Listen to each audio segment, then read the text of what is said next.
Today on One Day Leader, we finally introduce you to our top 6 contestants who for the next 13 weeks will be competing for the #1 spot of One Day Leader Season 3.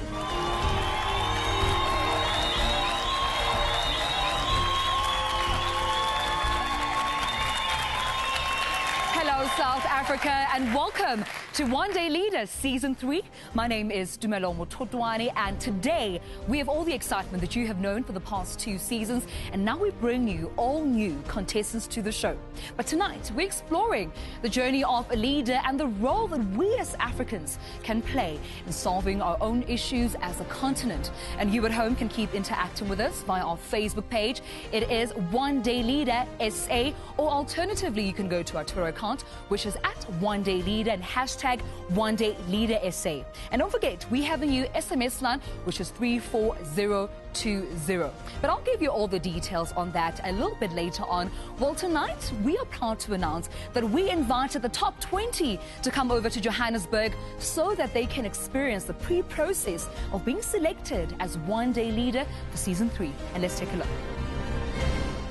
We received over 1,000 entries and had to bring them down to the top 90. Then the top 45, who had to debate to make it to the top 20. These warriors came to Johannesburg armed with vision to battle out to top 6 position.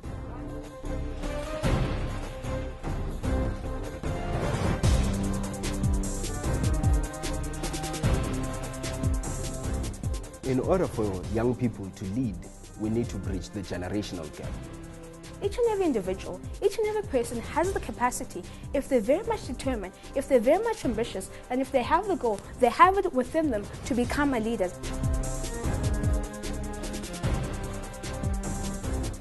I'm very passionate about education in this country. It's a matter of knowing the general knowledge and the general politics of the country. Hope they continue to rage it out in studio.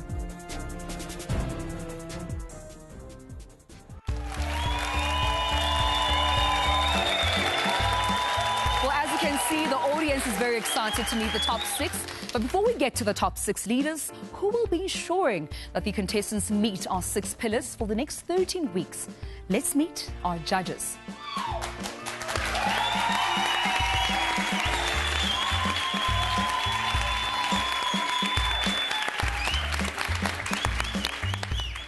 And today we welcome back to Season 3, Shaka Sisulu, just to be our judge. Shaka, welcome back.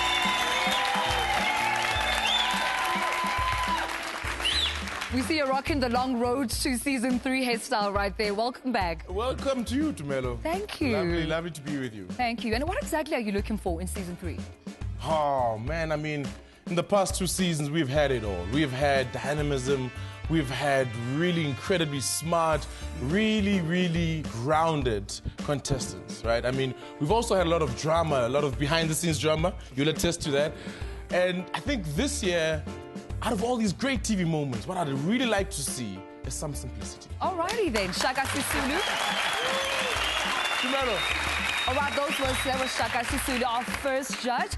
And then we have 2 guest judges, and I'll start with the lady, Miss Nzwaki-Pali, who started a company called Beyond Ability Talent Solutions. Now, that is a company whose vision is to achieve a truly diverse workforce. Now, the recruitment and training company started way back in 2009 and ensures emancipation and secures jobs for people living with disabilities. Kindly welcome to One Day Leader 3, Sesi Nzwaki-Pali.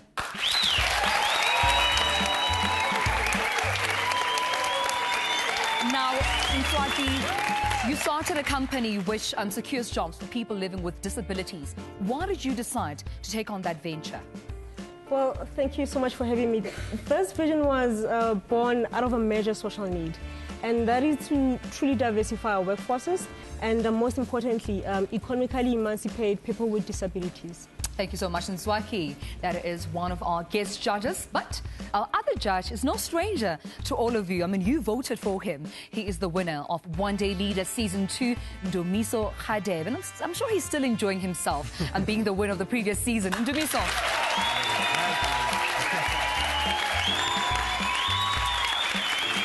You're looking so suave, I have to say. But I need to pick a bone with you. Why didn't the lady sit in the middle? I think she was just being empowered to say, no, I'm my own woman to sit well. Is that so? Yes, yes. All right, season 2 winner. Now tell us, how's life been so far for you since winning One Day Leader season 2? Wow, Tumelo, it's been an incredible journey. I've been learning a lot, and I've had the opportunity to play my part in providing support to emerging black businesses in South Africa, giving that we need more job creators and not necessarily job seekers in South Africa today, which is something that I strongly believe in. So I've been at Shanduka Black Umbrellas. I've had the opportunity to go to China and see what they're doing there in terms of creating more jobs for their people, and that's where I'm making a contribution. Amazing. Dumiso Khadebe. That's in Dumiso Khadebe. One Day Leader season 2 winner. And now for the moment that we've all been waiting for. We meet leader number 1, but only after this break.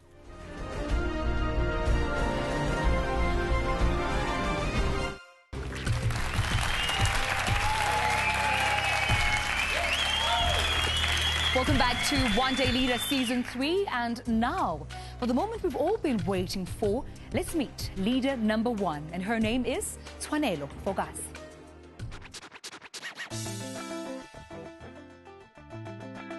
I'm Tshwanelo. My surname is Fokazi.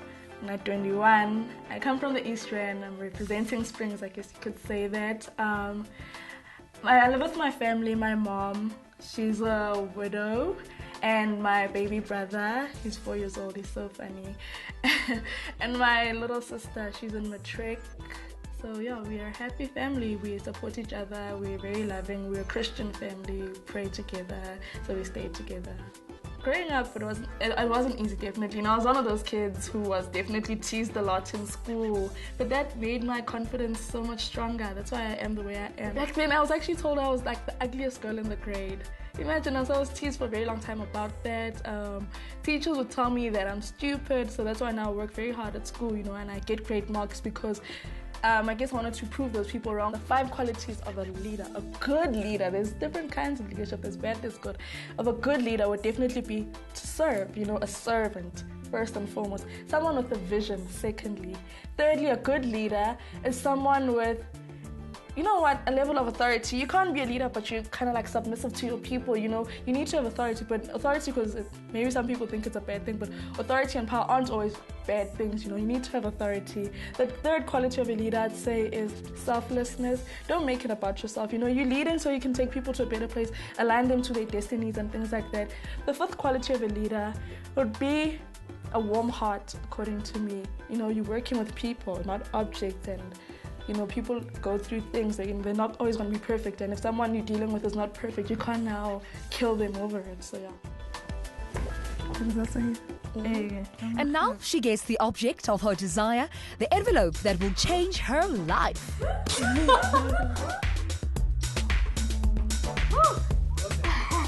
She made it to top 6. She made it to the top 6.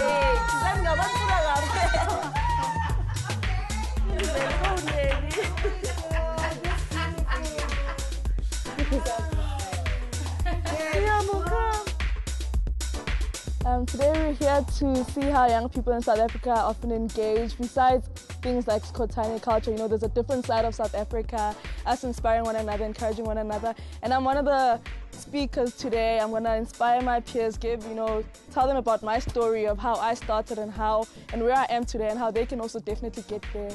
It's important to me because I definitely believe in, engaging. I don't believe in just doing things for myself and succeeding alone. I believe that now that I know some kind of formula or some ideas on how to get there, I can definitely share this. So it's very important for me to share these lessons that I have. Welcome to the show, Tshwanelo. And now for your vision statement. As a media studies student, I'd like to see the portrayal of black females in the media industry being changed. I'd like to see us dominating more inspiring roles as opposed to just being video vixens. There is more to black females than being sassy, loud commodities. We are more than that. Thank you so much, Tshwanelo Fokazi, for that vision statement. And now we head over to leader number 2, and he goes by the name of Siphosenkosi, Malimela. We go back to Ekurhuleni, where we meet a sports lover who can show us a trick or two in the soccer field. The name is Siphosenkosi Malimela. I was born in Kimberley, but I grew up here in Beynon. I used to live at Davidson, and then I moved to Crystal Park round about the time I was going to high school. And so I've been here for a good 8 years now. I love to play sports, and I also like to read, and also ngithanda nokucula. I love vocals. I love just tight harmony, and I think in terms of the type of person that I am, I love being with people. I love speaking to people and inspiring a whole lot of people. And I'm a preacher. I think being a leader is it's not about necessarily being a celebrity. It's not about cameras. It's about inspiring the people, as they say, brightening the corner where you are. And when you've done that, even if there is no recognition, but the people in whose lives you've changed, I think they will be the ones who appreciate you. We hope that Siphosenkosi will appreciate the spotlight as news of him making it to top 6 is shared with him and makes his parents even proud.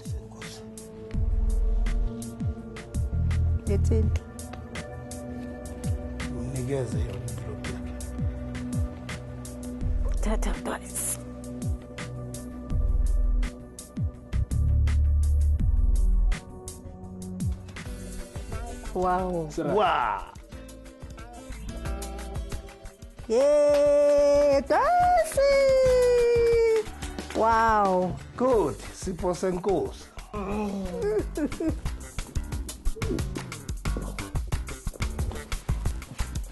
Can you believe it?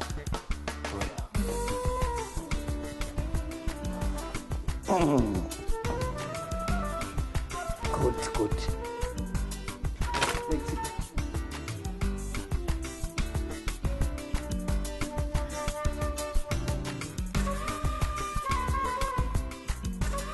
Kwaza ila but uqedile uSiphosenkosi ayisekenye into ukukhwasanana.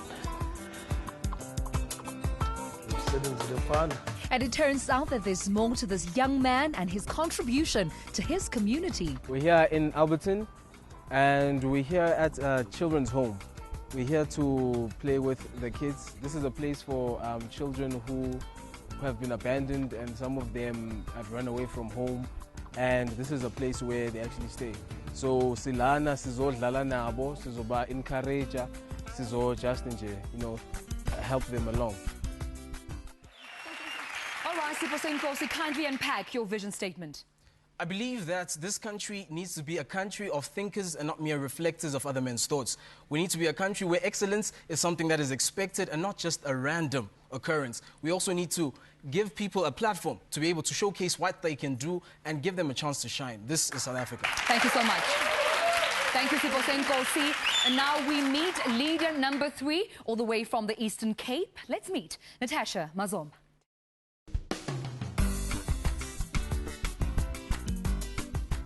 Representing the Eastern Cape is Matasha, Mazomba. I am a very bubbly person. I'm very extroverted. I am shy a bit in some situations, but not usually shy. I was born actually in Mthatha. I grew up in the Eastern Cape, in East London, with my gran and my dad as single. My dad was single parenting me at the time, and myself and my older brother. So I went to West Bank Primary, and I went to West Bank High School. My gran passed away when I was about 12 years old, and then my dad legit raised me on his own until I was about 18 or so. And then I went and studied at Rhodes in 2011, and then I moved from Rhodes to Fort Hare. And I think that's when, since I've been at Fort Hare, because I got to Fort Hare in 2012, and I think that's when a lot of growing up happened for me, and a lot of realization as to who I wanted to be and what I wanted to do. That's when a lot of that happened. And although I'm studying BCom economics, and when I started out, I imagined myself as an economist, I don't see that happening anymore. My interests have totally diverted in a very different direction. Now I'm more on the development side of things interested. So my interests have diverted from just studying and then working for myself and doing things for myself, to having an influence somehow within the country, obviously, and having a hand in development in all different kinds of ways. This started when I joined societies like in Fokazi, also the debate society. I think I became aware of the issues a lot more, and I also became aware of ways, little ways that I can influence change and impact change. So development, that's where I'm at right now. The community outreach that we do have is through these high school girls that we are sort of adopting and mentoring. So our idea is to adopt a girl in high school who seeks to do what you're doing, study towards what you're studying towards. Take them with you to class on a specific day so that they see the ins and outs of your degree, and then speak to them and mentor them and like be that person that they can approach for application, for things like that. Just help them out, and you know, just that's the community outreach that we're involved in currently. So. And now she discovers that she must move to Johannesburg with immediate effect. Oh my God,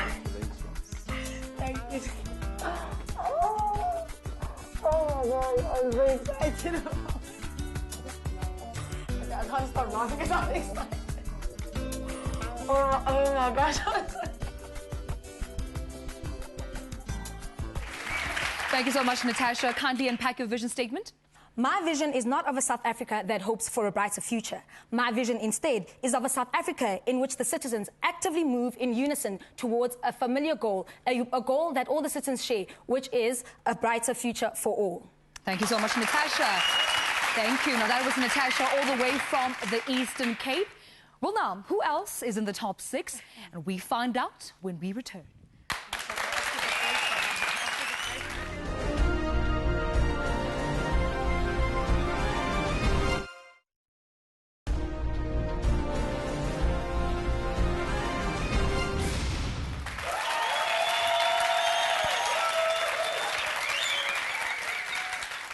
Welcome back to One Day Leader. My name is Tshwanelo, and tonight we're meeting the new contestants of the journey that the top 6 have travelled this far. The visionaries that will be meeting young South Africans and making a difference for the next 13 weeks. Now, you've met the first 3 contestants in the last half an hour, and now we meet contestant number 4, Jabulani Sibiya.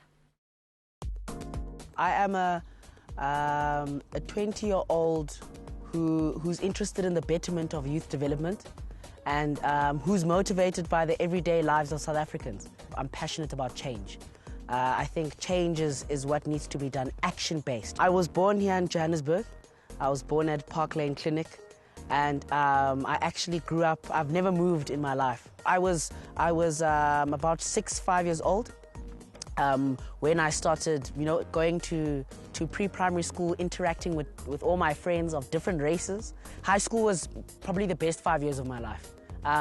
Parktown Boys taught me so many things. It taught me that leadership is not just about talking, it's more about engaging. The sporting side, I was involved in swimming. I did first team swimming, first team rugby, first team water polo, and I did athletics. I did first team athletics. In my cultural activities, I took part in public speaking and debating, as well as in leadership. I was involved in the Student Executive Council, and I was in RCL for 5 years at Parktown, and that is when I got into being the deputy president of the Student Representative Council, and I represented Parktown Boys High School on the Johannesburg Junior Council, where I was elected as the head, which is the mayor of the Johannesburg Junior Council. Africa Tikkun, I love, that's my heart, that's my joy. I first started working with Africa Tikkun in my matric year when I served as the mayor for the Johannesburg Junior Council. We did a day where we went there and we spent the day with the children who were in their creche there, and we worked with providing necessary equipment such as books, and spending the day with them, giving them a memorable day. So we got donations of lemon trees, and we planted these lemon trees around Africa Tikkun. And with the remaining bits of these trees, we established primary schools, which are in need of natural habitat, such as plants. And we felt that we're going to teach these children how to actually plant trees and to plant vegetation, because that links with sustainability. So they can actually make their own food at home with the space that they have. The prospect of making it to top 6 of One Day Leader can be overwhelming, as this young leader and his family were soon to find out.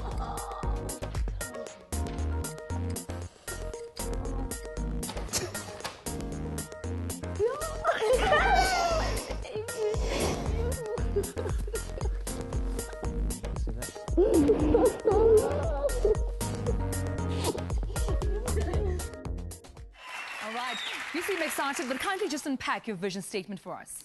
My vision statement as a servant leader is to instill a sense of hope to the current and future analysis of South Africa, creating a permeable South Africa to motivate a solution-based society rather than an active society.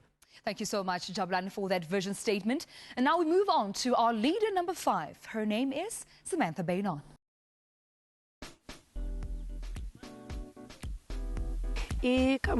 Sam, but people also call me Octavia.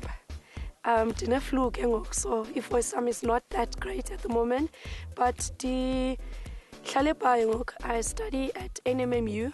I'm doing a BA Honours degree in political science, but this is where I actually grew up, and it's also known as Sibiya, which is just outside Grahamstown, or Kanye on the other side, it's just outside Patterson. And I'm very passionate about South Africans. I'm passionate about learning about the African culture, and to be honest. Some of my childhood memories, I would say, playing with wire cars, tire races, just going for long walks in the hills, hide and seek. You know, we don't actually have much here, so you basically would play and do with what you could, you know, and that just brought about humble memories and actually really special memories, because what we know here is a tire, a wire car, catty with stones, playing games, listening to stories, you know, traditional Xhosa stories, and also learning particular practices like imbeleko. Those are some of the memories that I have here as on the farm. In high school, I started to develop my leadership skills and qualities in drama, in debate. I stayed fit. I was a prefect. I was a hockey captain. So yeah, but try to remain as humble as possible in those positions, because leadership can also change you. You know, once you get a position, you can start to become someone else that you don't even recognize. So for me, again, the values I was raised with here, I tried to incorporate them in a different world as such. How does this humble leader and her brother receive the news that she's made it to the top 6 of One Day Leader? It's like Survivor trouble. Questions. That's amazing. Yeah. That's brilliant. Well done, Rick. Snowdy. That's awesome. No tears. It's time to be happy, no tears. Fantastic. It's awesome. Mom and Dad would be proud. So where to from here? Top 6? Number 1, Papa. Number 1. Number 1. All right, Samantha, I'm sure you didn't come all the way here without a vision statement. What is your vision statement? So vision statement, Samne, is about a South Africa that entails empowering young people, women, people with disabilities, and any currently marginalized group in South Africa in realizing and maximizing their potential in the assistance of radical economic transformation, particularly for the working class and poor in South Africa. Thank you so much, Samantha. That was Samantha Beynon. And now lastly, but definitely not least, we head over to our final candidate, who comes all the way from Mpumalanga. Please meet Octavia Shabangu. Representing Mpumalanga is Octavia Shabangu. Sanibonani, igama lami Octavia Shabangu. Ngizalelwe eJozi mara ngikhulele lana sport ePinar eKezembane. We are from a family abantu 8. I'm the eldest of 6. I have 2 baby sisters and 3 baby brothers. And I currently go to the University of Witwatersrand, la khona study accounting with the idea. Ngisakhula, umama really encouraged us to be very playful. And I always expressed myself, I always climbed trees. It's a way of growing up. My weak point is, I'd say I don't know when to give up. You know, sometimes I do take it too far. Yeah, I think it's important to know when enough is enough. But I think, yeah, it's both my strong and my weak point. I'm a very resilient person. I've overcome my background. I've never let it define who I am. And I think a leader is a person that's prepared to go above and beyond himself and rather further a cause that's worth it for the greater good of all people. I believe that a leader has strong character, has strong moral beliefs, and his entire goal is centered up around making other leaders instead of followers. What I'm hoping for is to make it to the top 6. And how does he react when his dream almost immediately becomes a reality?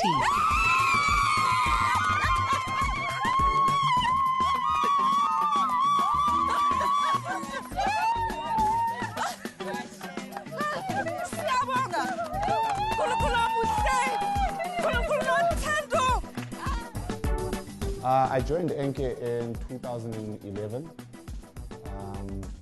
post 2011 rather.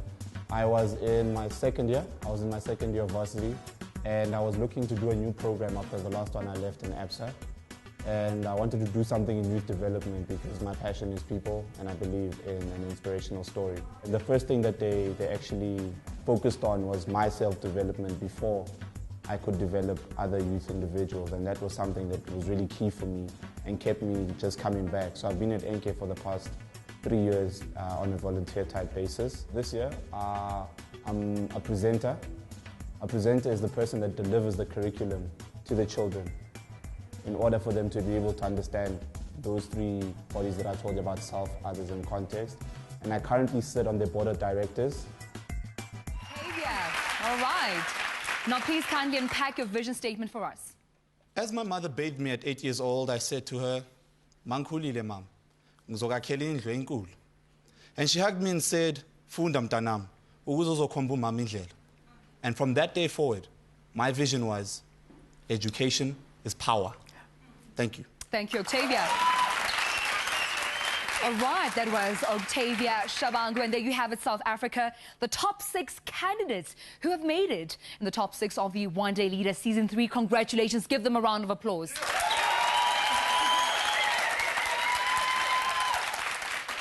And now for the moment that we've been waiting for, we heat up the debate, but only after the break.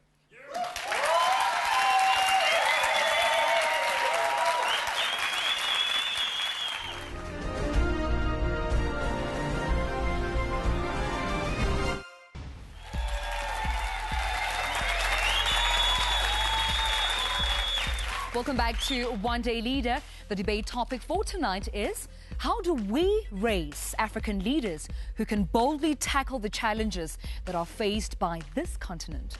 And before we start, let's have a look at the debate rules.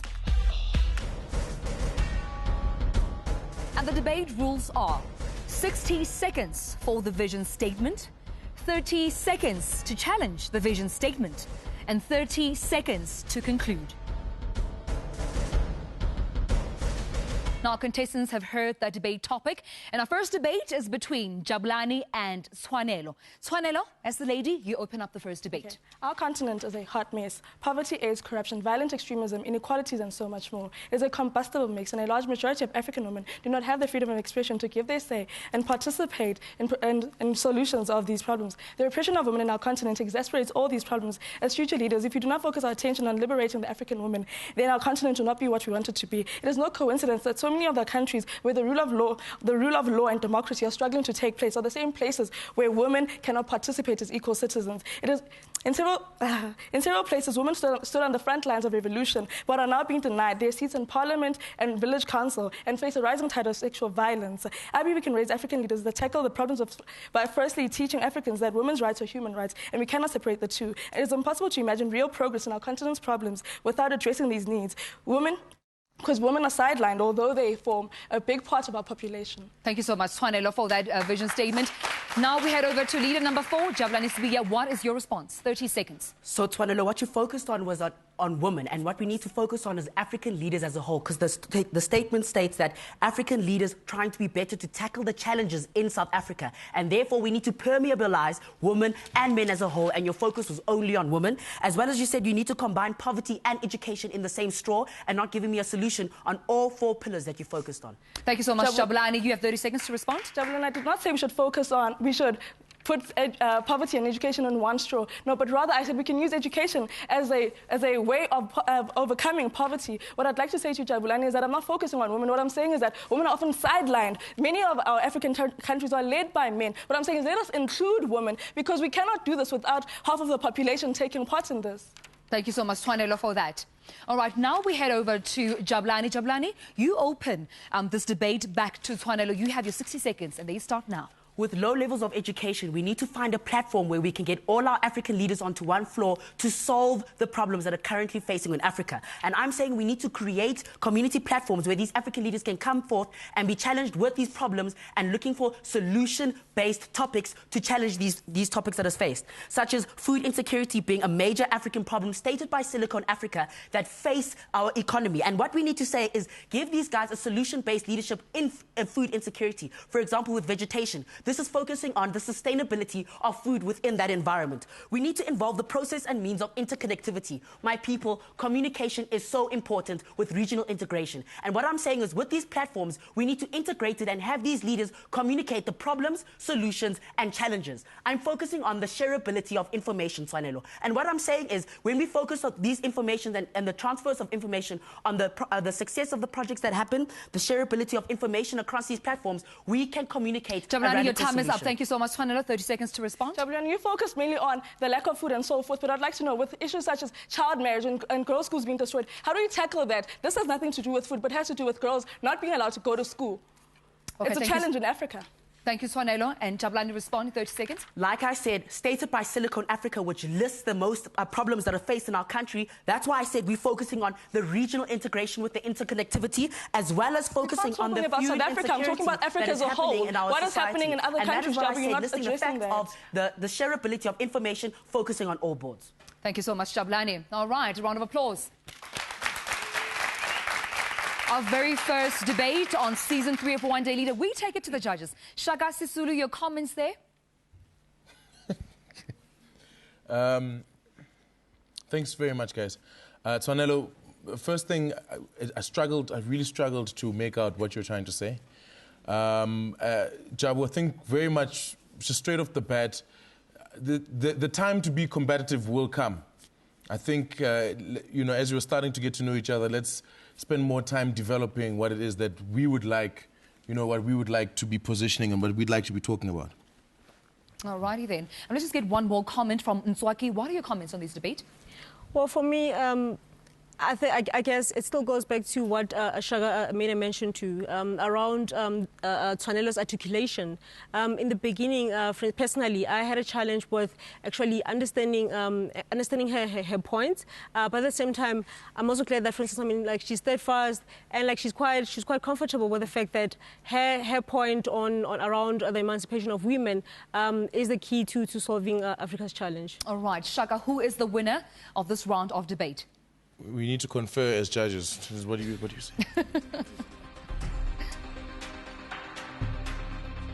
All right, we're giving the judges just a few more seconds to decide who is the debate winner of our first round of debates right here in One Day Leader Season 3 between Leader 1, Tshwanelo, and Leader 4, Jabulani. Shaka, I'm sure you have the answer by now. Great.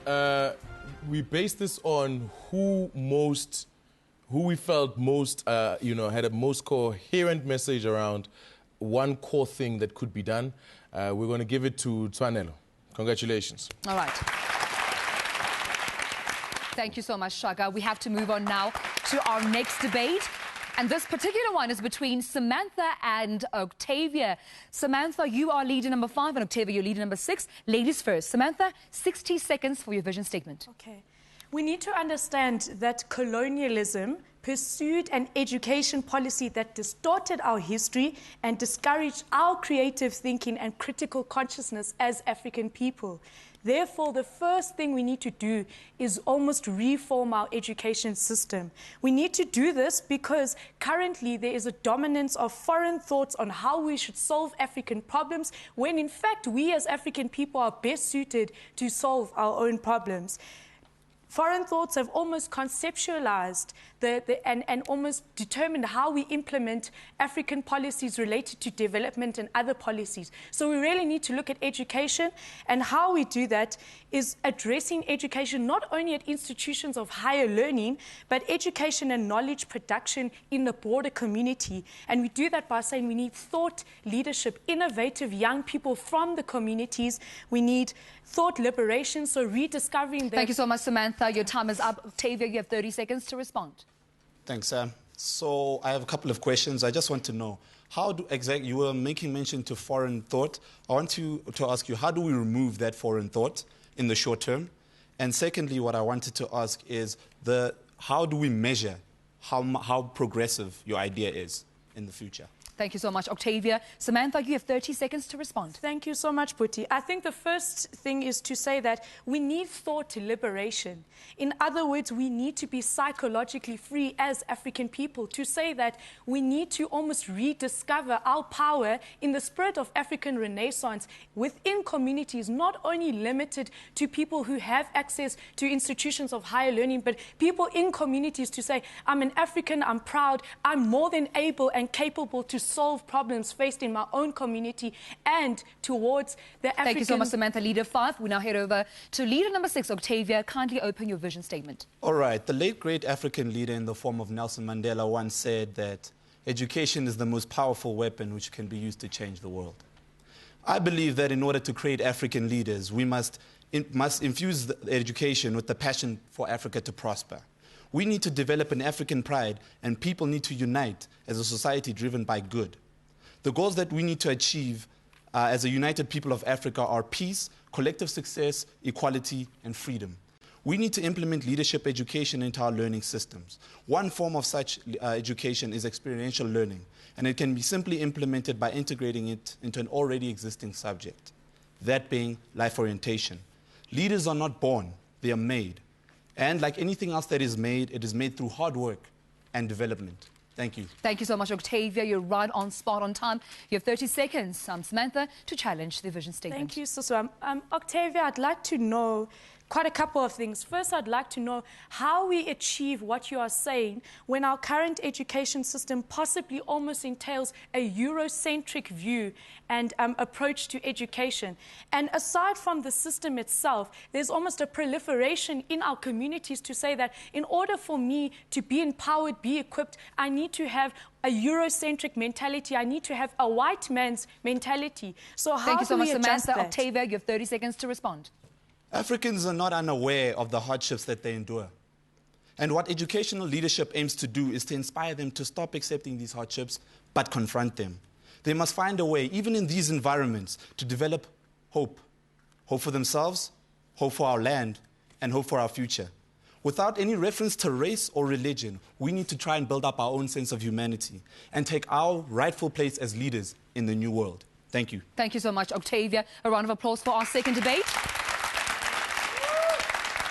All right, Season 2 winner, Dumiso Khadebe. What did you think of the second round of debates? I think firstly the two leaders were very eloquent regarding where their message is concerned. And I felt that the message that they were trying to convey is somewhat similar, but there was a differentiator where the core of what we need to capacitate leaders who can take Africa forward.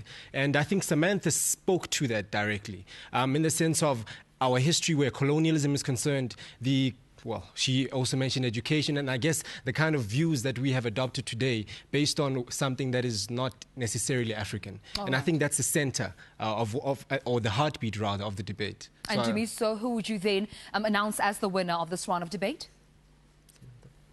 Yeah, I think, it's a real paradigm shift when a white person stands up and says, why do we all have to be white to go forward? And just on the depth of that, I think Samantha definitely takes a round of applause for Samantha. Congratulations, Samantha, for winning this round of debate. Well, our final debate is between Siphosenkosi and Matasha. And without any further ado, Siphosenkosi, you will open up this segment of the debate in 60 seconds. All right. Africa is the second largest region that's been growing in the last 10 years. And we are materially gifted with things, yet its people have not fully enjoyed its own resources. And I think it is important for us to first be the ones to enjoy what we have in our land in Africa before we send it abroad. Therefore, we need to skill our people in line with what our economy demands so that we enjoy this thing first. Our educational system also needs to be transformed so that it's not just acquisition of information, but it's value-based and outcomes. It looks at solution orientation. And we see a culture where thinking about solutions, or when we face adversities, it becomes a tool which we want to use to create the future which we desire for ourselves. Thank you so much. Siphosenkosi, leader number 2. Now, leader number 3, Matasha, respond in 30 seconds. So what I picked up from what you're saying, Sipho, is that, in fact, the unemployment that we face in South Africa and in Africa as a whole is a type of unemployment that we refer to, as frictional unemployment. An unemployment where the skills in our country or in our continent and the skills that are needed are actually mismatched. What I didn't hear from you is how you plan in moving forward on solving this issue of having a mismatch of skills that are available and actually jobs that are available. Thank you so much, Natasha. 30 seconds to respond. Right, thank you very much. Now, we know what we are able to produce. For instance, most of our labor is labor intensive.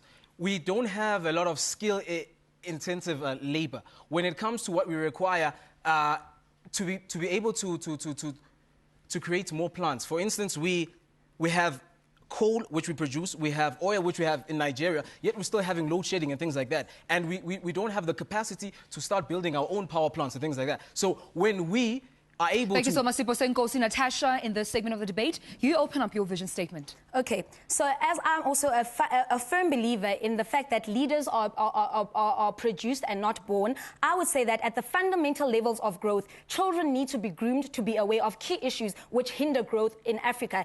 Issues such as our inherited colonial structures and how they hinder continental growth. Issues such as the poor economic and social structures and the effects thereof. I speak of issues like the concentration of the benefits of development in the hands of just a few. I speak of the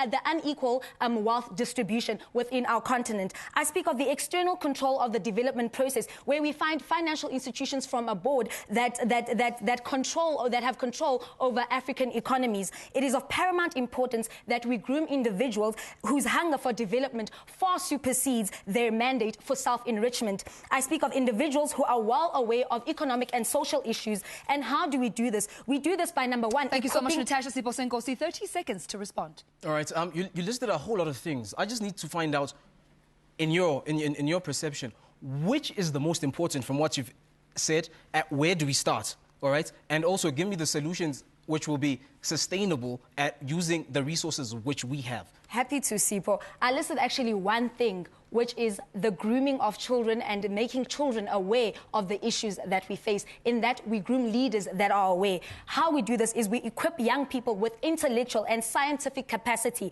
We need to up our education game within our continent. We groom humble leaders who do not teach that leadership is a prestigious role, but rather that leadership is a servant role. I say that we create higher level think tanks that involve young people in decision-making processes. Thank you so much, Natasha and Siphosenkosi. A round of applause. So I'm going to hand this over to you. What did you think of the debate between Siphosenkosi and Natasha?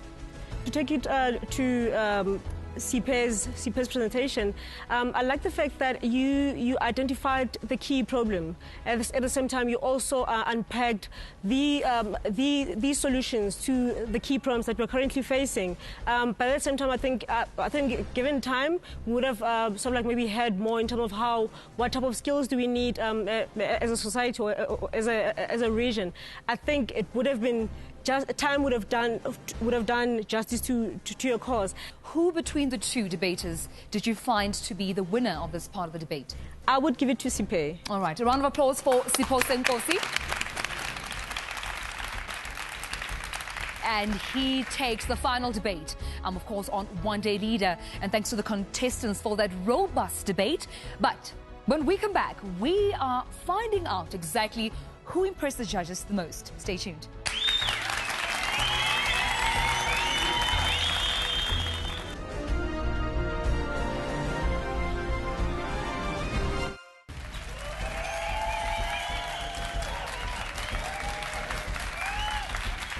Welcome back. You're watching One Day Leader Season 3, and we're about to announce the person who impressed the judges the most. And I'm talking about on this episode, of course, the first episode of One Day Leader. But before we do that, let's have a look at the prizes that these candidates will be going with at the end of Season 3. For the next 13 weeks, our 6 candidates will battle it out to become our 2014 One Day Leader. And they stand to win mentorship from the NYDA, where the winner will shadow the chairperson of the board on his local and continental business trips. They also get 300,000 cash and 150,000 for charity of their choice. And a 5-day trip to New York City to attend their annual JCI Global Partnership Summit, all sponsored by the JCI South Africa. And those were the impressive prizes that the winner of Season 3 of One Day Leader will stand a chance to walk away with. And now let's take a look at the scoreboard for the very first time today. Well, on the scoreboard, we have leader number 1, Tshwanelo, sits on 2 points. Leader number 5, Samantha, sits on 2 points. And leader number 2, Siphosenkosi, on 2 points. Congratulations.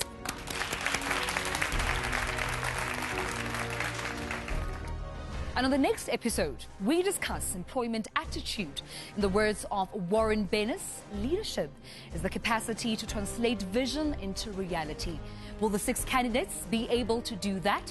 Well, join us next week to find out. Thank you so much, judges, and our guest judge, Nzwanki Pali, and also Ndumiso Kharib for joining us, as well as our expert, Shaka Sisulu, for joining us. And all the best to the contestants, and congratulations on your first debate thus far. Well, thank you for joining us. My name is Tshwanelo. We'll see you next week. Good evening.